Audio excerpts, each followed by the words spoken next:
আসসালামু আলাইকুম বন্ধুরা, খুবই গুরুত্বপূর্ণ একটি অঙ্ক এখন দেখব, যেটা চাকরির প্রিলিতে বিভিন্ন পরীক্ষাতে এসে থাকে এবং খুবই গুরুত্বপূর্ণ একটি অংশ।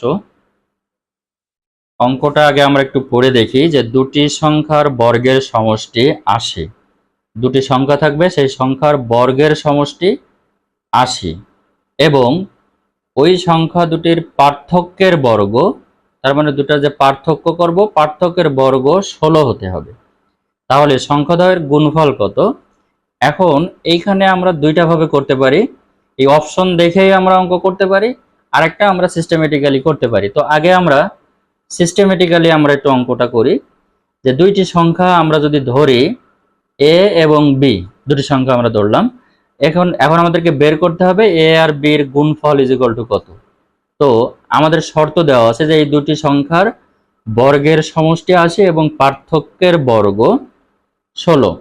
বর্গের সমষ্টি, বর্গ, দুটি সংখ্যার বর্গের সমষ্টি, তার মানে প্রথম সংখ্যার বর্গ দ্বিতীয় সংখ্যার বর্গ ইজ ইকুয়াল টু ৮০ এবং তাদের পার্থক্যের বর্গ, পার্থক্যটা কি?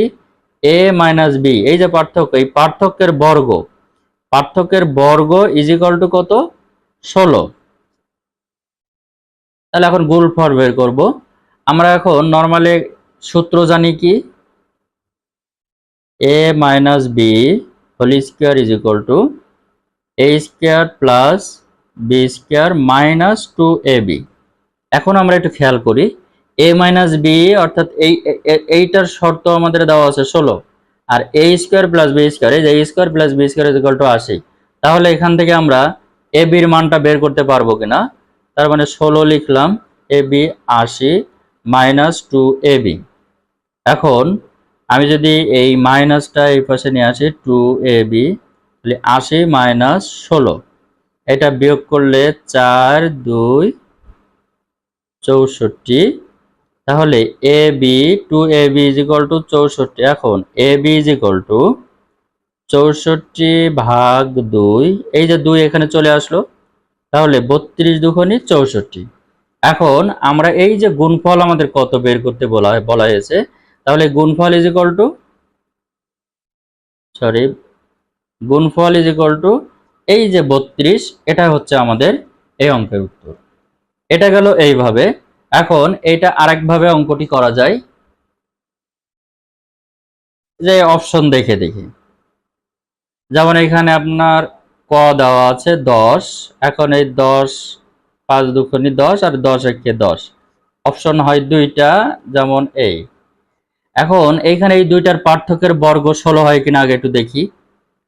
এই দুইটা ২ এবং ৫, এই ২ এবং ৫ এর যদি পার্থক্য করা হয় তাহলে ৩, ৩ এর বর্গ কখনোই ১৬ হবে না, ৩ ৩ ৯ হয়। মানে এই যে ২, এদের এখানে পার্থক্যের কথা বলা হয়েছে, পার্থক্য যদি ৩ হয়, ৩ এর বর্গ করলে কখনো ১৬ হবে না, তার মানে ১০ যাবে না, ১০ হলো না, ১৬। এখন এই ১৬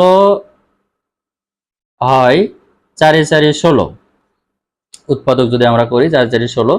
এখন এই যে দুটো সংখ্যা, আর একটা আছে ৮ দুগুণে ১৬, এই ৪ এবং ৪ এদের যদি পার্থক্য করি তাহলে 0 হয়, কখনোই এদের পার্থক্যের বর্গ ১৬ হবে না, পার্থক্যই তো 0 হয়ে যাচ্ছে, তাহলে বর্গ কি করে হয়? তো এটা এক বাক্যে এটা হবে না। এখন যদি ৩০ আসি, ৩০ হয় কিনা আমরা একটু দেখি।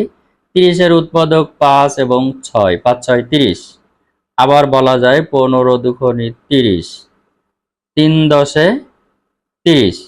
এখন আমরা একটু দেখি এই দুটোর কোনোটা মেলে কিনা। ৫ ছক ৩০, কিন্তু দুটার পার্থক্য কখনোই, দুটোর পার্থক্য করলে হয় ১, তাহলে ১ এর বর্গ কখনো ১৬ হয় না, তার মানে এটা যাবে না, কোনোভাবেই যাবে না। একটা যখন গেল না, কোনোটাই যাবে না, এদিকেও যাবে না, কোনোটাই যাবে না। যেমন এখানে ১৫ আর ২ বিয়োগ করলে হয় ১৩, ১৩ বর্গ ১৬ হবে না, বেশি হয়ে যাবে, তাহলে এটাও হবে না। তাহলে বাকি আছে কত? ৩২। এই যে ৩২ হয় কিনা আমরা একটু দেখি। প্রথমে আমরা যদি বলি ৪ ৮ ৩২, ১৬ দুগুণে ৩২। এই ৩২ হতে গেলে আমাদের এই দুটো অপশন ছাড়া আর নাই। তো সেক্ষেত্রে